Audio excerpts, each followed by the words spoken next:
Hello everyone and welcome back to the SteamPunk Modpack on Minecraft. As you can see, we are starting anew, but don't fret. We very quickly get caught up to where we were and get even further than we were in the modpack beforehand. I'll be releasing some tutorial videos here very shortly on some different aspects of this modpack, some different aspects of Create and what we're interacting with. As you can see, we have a vastly different spawn than we had last time, and we could not have had a luckier spawn. Because this up ahead of me here is a Create dungeon. Everything in here, loot-wise, is focused around Create. The dungeon is built out of Create parts. Some of it's redstone contraptions, but most of this is Create focused. And I came in here with Solar, Stabmom, or Adeline, as Stabmom is also known. And they were ready for me to come down to this dungeon with them and had a backpack ready for me. Right here you can see me getting the life startled out of me because I immediately walk into traps, trap doors open, I almost fall to my death, and I notice that there's arrows flying everywhere and a monster spawner across the way from me. And this is just, that's not a monster spawner on the bottom there, so when you step on that pressure plate, that's what actually activated the arrows. You'll notice that there's quite a few skips here. That's usually inventory sorting and we're going up and down the ladder. But there's a lot of redstone links, and that's what actually activates all the traps here. Everything in this dungeon, rather than just magically working, is effectively a Create contraption. Everything remotely activates when you step on the pressure plate. Everything starts when you enter a certain part of the dungeon. It all turns on. Now, as fancy as that is, some of this stuff can be broken with a wrench, some of it cannot. The dispensers cannot be broken with a wrench. We have some condensed cobblestone blocks here. I forget what they're called, but it's just 9 cobblestone in one block. I convert one at one point, just curious what it is. I did want all these dispensers. I don't think I have ended up using them yet, but the receivers, I do end up using quite a few of those. I don't use nearly the amount I collected, and it takes quite a while for me to get a wrench here. But when I do get a wrench, I go back through and actually start collecting all the contraptions. We're just gonna watch me break through here, get the different dispensers, and my goal is to eventually get over here to the spawner. We do accidentally kill this spawner. Solar pulled an oopsie. That's okay. It happens to all of us. I wanted to save as many as possible, but we have a couple of different mods here. Spirit, I don't remember what the other one is. 2 different mods where we can make mob spawners. So it's not that big of a deal whether or not we have the spawners. And all those drills down there, the spikes are not part of Create. It's part of, can't remember the mod's name, but it's just extra utilities. Skip past that death. I didn't die, nothing happened.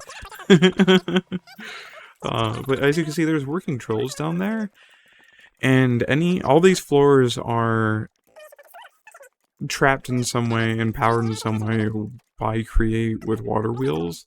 So there's actual full-on Create contraptions, and these are all full-on Create dungeon floors built out of contraptions that have power going to them that are all remotely activated. That's what all those different sensors are about. So every single drill down there, not only do we have access to everything we need to like set up automatic mining, all the different components. Here you can see I've been given a wrench. Thank you, Stabmom. Thank you, Adeline, for that. That gave me a nice boost. I go around and start collecting everything, and that's effectively what we go through here with the dungeon is we collect pretty much everything we can. And there's multiple streams where gradually we progress through the dungeon and collect everything we can. Mainly me. I kind of hog all the Create stuff. Adeline ends up working on trains a little bit, and I'm excited to see more of that, but we haven't been on in a few days. It's been a bit back and forth lately, but I'm collecting these ladders mainly because I don't want to make ladders later, and while we will eventually have staircases and faster methods of travel up and down, it's just nice to have ladders, especially if I can just shift right-click and take them off of a wall. Here I'm gathering every single create components I can, because you need pretty much all of this later. When you're building large contraptions, when you're trying to move power long distances, when you're trying to move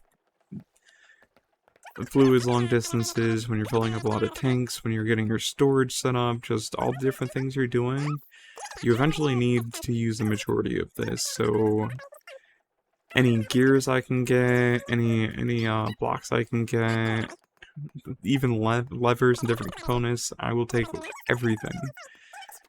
And as you can see, I'm trying to strip this place bare. I've left a little bit of the looting in here. As you can see, I strip out all of the chests. As you can see, I'm enjoying saying "as you can see" today. And so far, this is just the first floor. It's pretty basic. I didn't realize that there were so many different triggers on that one singular level.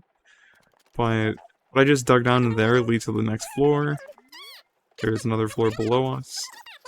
And yes, that was also witnessing somebody else's death.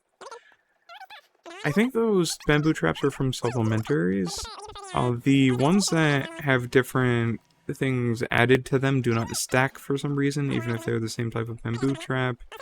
There's a number of different things that need to be changed around in configs and everything to make things stackable, but this mod is a constant work in progress, and we waited for an update, quite a while for an update, where the backpacks and storage and different components didn't cause major game-breaking bugs.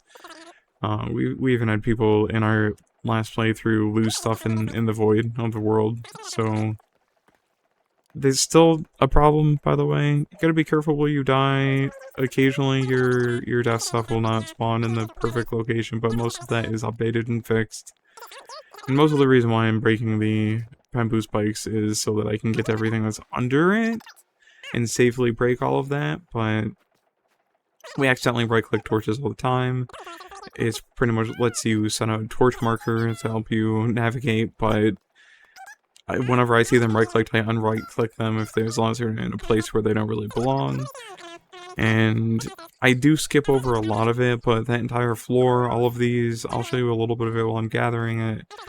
But I do gather all of this on every single floor. I gather every single piece of the contraption. I get back into the power where I can. We'll get to see here in a second, I believe, what the water wheel setups actually look like. This floor should have small water wheels. Some of them have large water wheels. Some of them have multiple different power setups on them.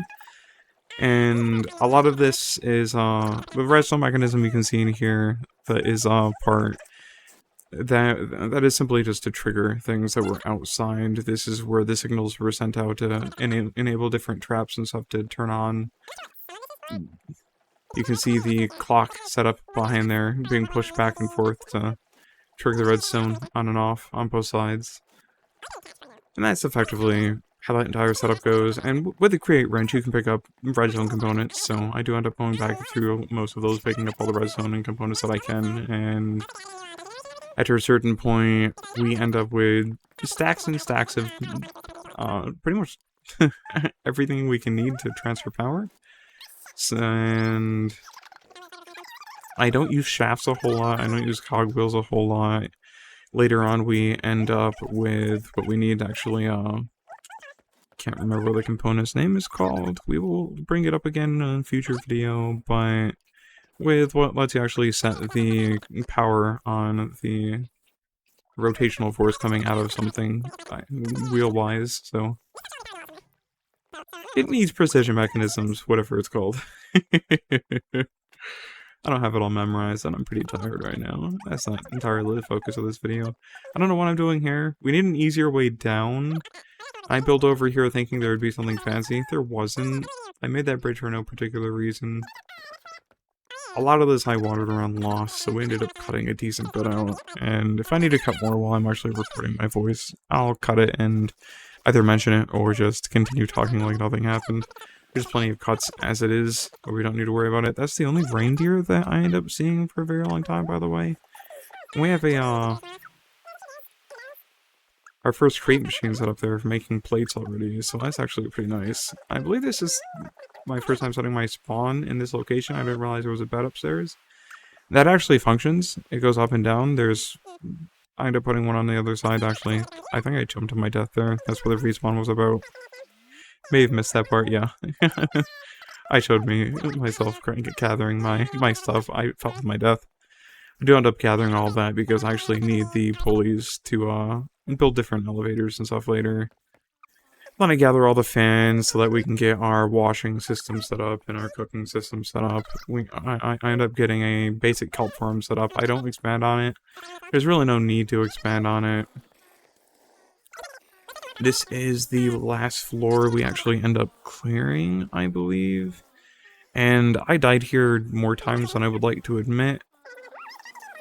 I actually built a ladder here. Look at me being a little bit smart. I show only one or two of the deaths here. Maybe only one. I do break this spawner. It was a spider spawner. Like I mentioned, we have spirit. We get a spawner scrap, and then we have... I don't remember what the other magic mod is, but we get both a spawner scrap and something else for actually building something. Building different types of spawners.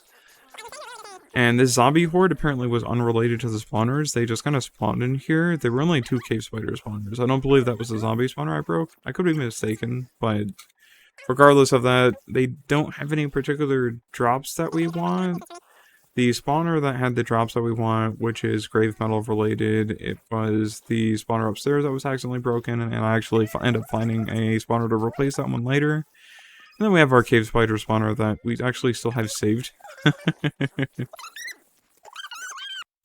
Oh, we do get to see a second death down here. I died way more than 2 times. I think it was closer to 8. And about now I realize, oh hey, I can use my book and it sets things on fire. So this becomes my weapon for... Am I still using this?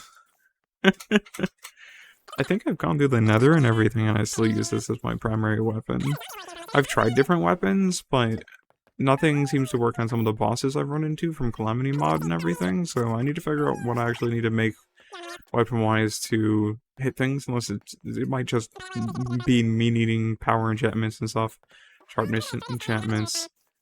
As you can see, every single andesite block, or casing, andesite casing, is being collected. It's just me running around gathering all that and the pipes and everything. The pipes are mostly used in crafting. We do end up using it for some lava collection later, or I should say Adeline ends up using it for lava collection. Whenever I say Adeline, that's Stab Mom on screen. Usually they both suck with me, but for the most part here. But you likely will see me around Stab Mom more often than you do Solar, because Solar wanders around and explores more often. Now, we've almost got this floor clear. It'll be another, that's an enchanted book, I believe? Yeah, that's an enchanted book. There are different lore bits inside the dungeon that we do end up reading through. I might make a little episode just reading all the different lore books that we've collected. But I need to make sure we actually have those gathered in one place so I can try to read them in order. Now, we've got about to the end of what this stream's content was. We get a sneak peek at the next floor. Somebody's already died down there. Now, I ended up setting up Kate and base on this floor. This is the floor that we use for most of what I'm building. Solar ends up finding another place to live. I'm going to live here, of course. This is where all my crate contraptions are. This is where the crate dungeon is. And we actually see progression all the way up to massive storage setups and not quite auto mining, but strip mining setups. And this is the end of the episode. I look forward to seeing you in some more shorts and some more episodes in the future. I hope you stick around, subscribe if you've enjoyed the video so far, and I will catch you all in the next one.